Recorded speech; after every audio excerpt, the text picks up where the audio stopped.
নমস্কাৰ, এয়া হৈছে হাউলিৰ ৰাস। আপোনালোকক যেনেকৈ হ'লেও দেখাবলৈ কিছু চেষ্টা কৰিলোঁ। কেনেকুৱা কৰিছে আপোনালোকে ধুনীয়াকৈ চাই যাওক। এয়া 15 দিনীয়া কাৰ্যসূচীৰে পালন কৰা হৈছে এইবাৰ চাওক হাউলিৰ ৰাস পূজা। মন্দিৰটো চাওক, আপোনালোকে বহুত বেছি ভাল পাব। মোৰো বহুত বেছিয়ে ভাল লাগিছে। এয়া আপোনালোকে গমেই পাইছে কৃষ্ণ বকাসুৰ বধ। এনেকৈ ধুনীয়াকৈ চাই যাওক।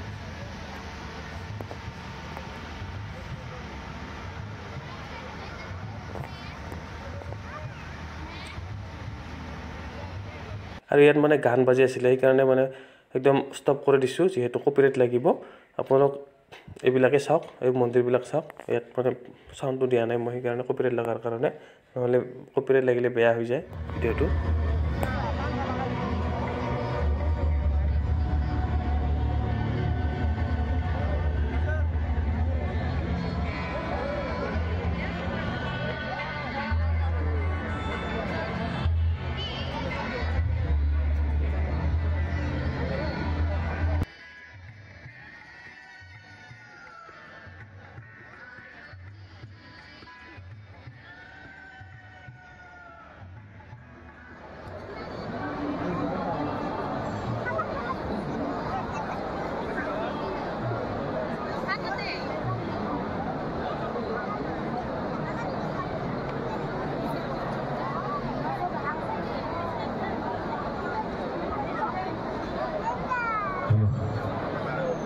সমান্তৰালভাৱে আমাৰ মীনা বজাৰত গ্ৰন্থমেলাৰ